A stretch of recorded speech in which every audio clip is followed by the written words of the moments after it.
Hey everyone, how's it going?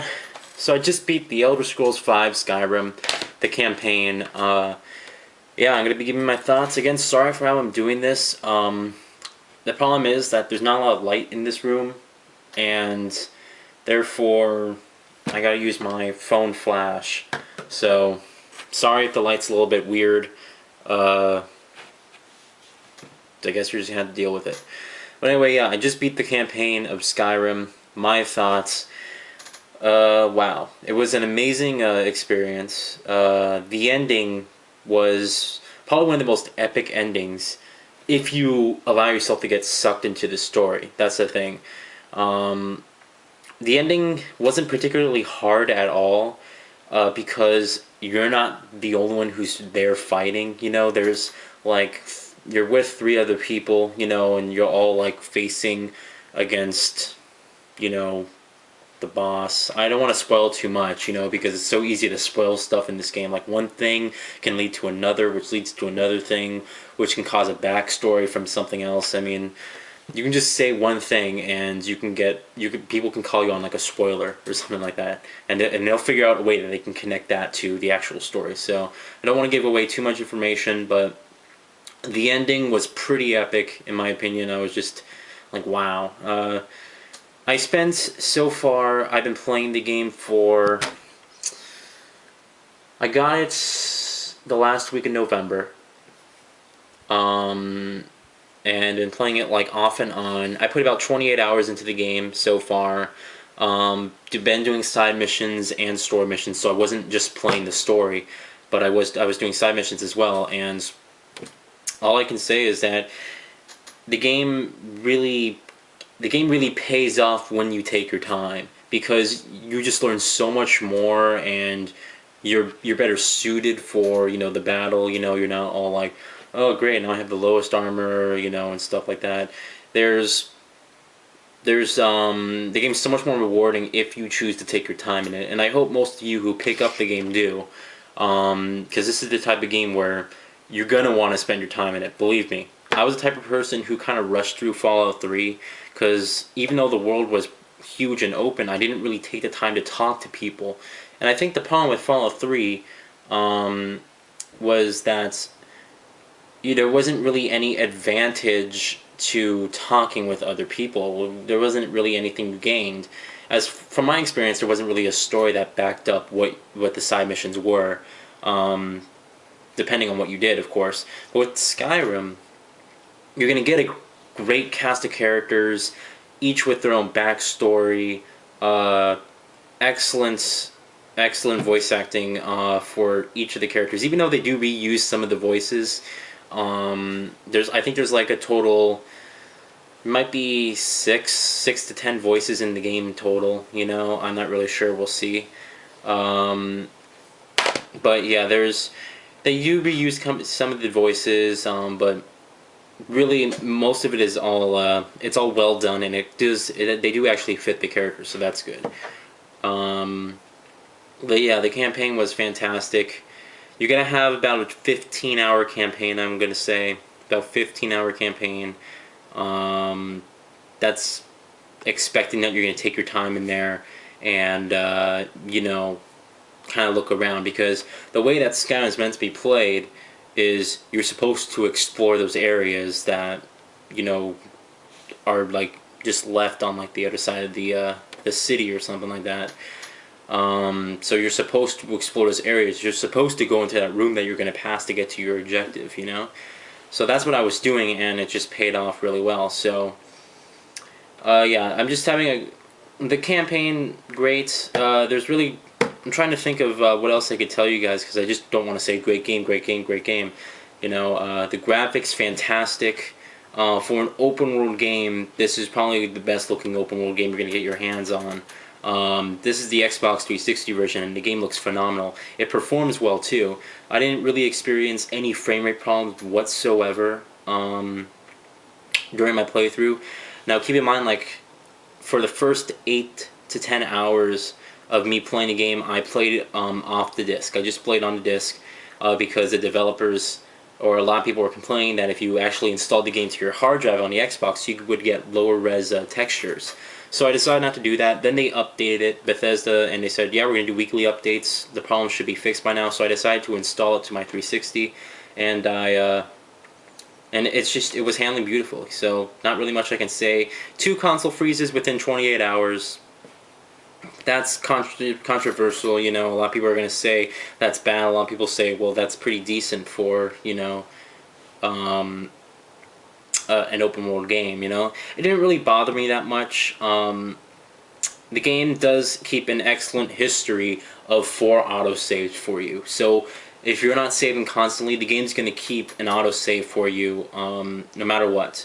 Alright, it's kind of a shame that consoles freeze as much as they do, because let me tell you something. My N64 is over there. That thing works like a charm. Still to this day, it works like a charm. This thing, the Xbox, freezes sometimes, and it's kind of slow to load up menus. It's kind of funny because the old school consoles work perfectly and they last longer than the new consoles do. That's all I'm saying. I mean, how many times is your Xbox bricked, or is your PS3 bricked? How many times is it frozen, you know? And then compare that to, let's say, if you owned a PS1 or N64. But yeah, it didn't really bother me that much, to be honest. As far as glitches go, a couple glitches didn't really break the game at all. You know, it wasn't a glitch where I'm shooting or I'm trying to hit an enemy and all of a sudden a rock appears right, you know, in front of me. It wasn't a poppin' issue at all. Although there is some poppin', but it's not that bad at all. You know, it's kind of, unless you're on a mountain and you're overlooking the world, it's not noticeable. That's all I'm gonna say. The world is beautiful though. There's environments that take place in the fall, so you're gonna see leaves growing. If you go up to the mountains, it's ice cold and snow. Sometimes it's sunny and warm, and different time changes. You know, all real time. It's beautiful. That's all I'm saying. The world of Skyrim is beautiful. I have in my YouTube favorites. It's a soundtrack from Skyrim, right? It's the environmental sounds, basically the music that's being played when you're free roaming, and that's kind of my favorite part with this game. Is you're free roaming, right? And as you're looking around, they're playing this beautiful ambiance music that just blends with the world and the time frame so great, you know, that it just does nothing but to help you get immersed into that experience. So I mean, I have a 45-minute video on my favorites in YouTube, and like last week when I was studying for finals at school and stuff, I was using that that music to basically, I just put headphones on and I just, you know, studying. It's the perfect music to really meditate to say. You just feel really calm when you you know, listen to that, and that's my favorite part about this game, as well as the soundtrack. You know, the game's just very well made overall. Yes, there's glitches, but you kind of have to expect that with an open world game. And considering it's an open world game and it has as much content as it does on one single disc, you know, it's pretty much forgivable. The glitches didn't bother me. The game freezes didn't really frustrate me at all. You know, it was kind of frustrating, you know, when it happened, but you kind of just get past that, you know. The way I play video games is, I'm not the type of person who's gonna play a video game and then get pissed at the game and then just play while I'm pissed, you know.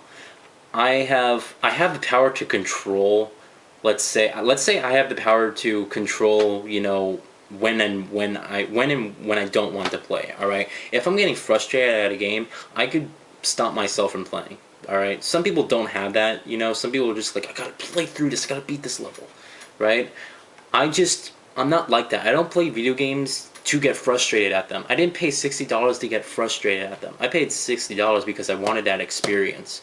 So, if the game frustrated me, I just turn it off, I just leave, and this happens just generally every game. Every game is frustrating at some point, you know. You're gonna run into times where you're gonna die in this game, and you're gonna forget to save. And you're gonna have to start from like the beginning of the area that you were, and it's gonna frustrate you. Like the light on my phone that keeps going out. It's gonna frustrate you. And you know, you just gotta get past that. So But overall, a fantastic game, fantastic cast of characters, great graphics. The gameplay is fantastic as well. You can. What I really like is the ability to favorite your basically everything in your inventory. So let's say you use a sword. Let's say you want like your weapons, right?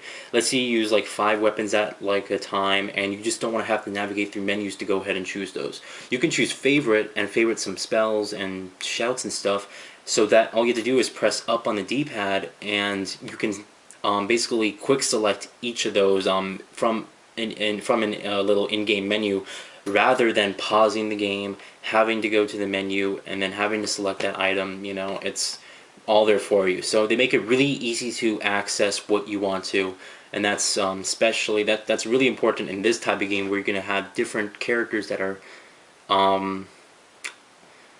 more.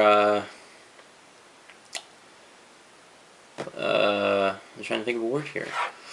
There's many times when this happens. I think I have the ability to go on while I'm talking, but many times I'm just like there's a point where I stop and I have to think of one word, one really easy word, and I hate that when it happens in videos. But what are you gonna say? There's certain enemies that are more vulnerable. That's the one. There's certain enemies that are more vulnerable to certain weapons, right?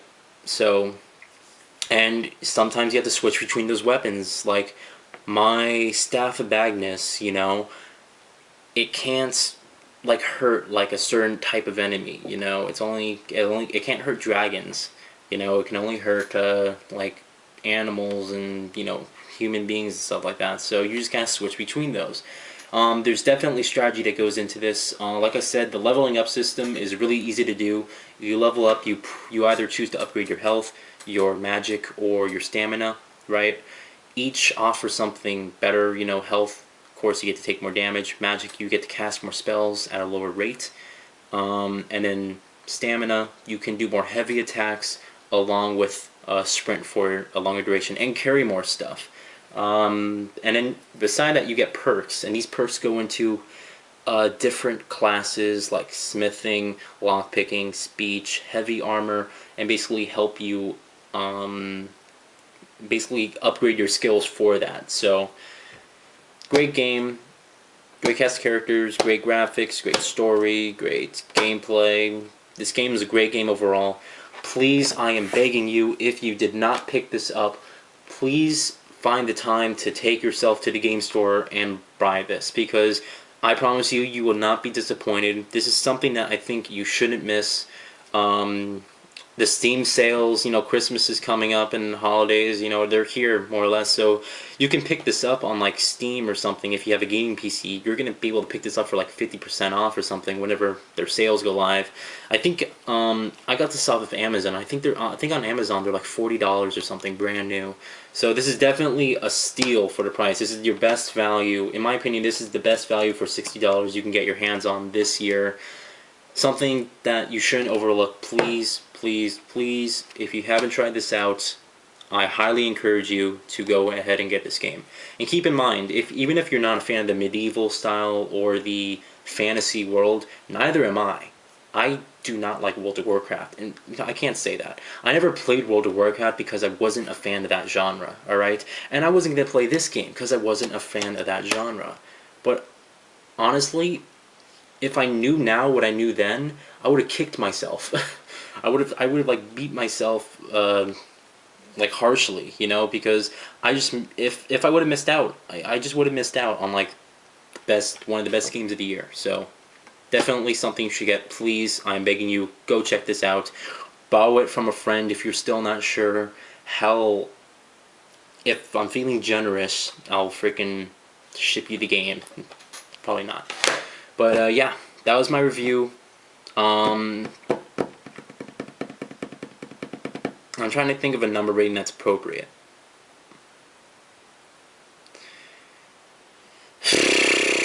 See, I want to give it a 10 because I gave Uncharted 3 a 10, which I should have given a 9.5, 9.5.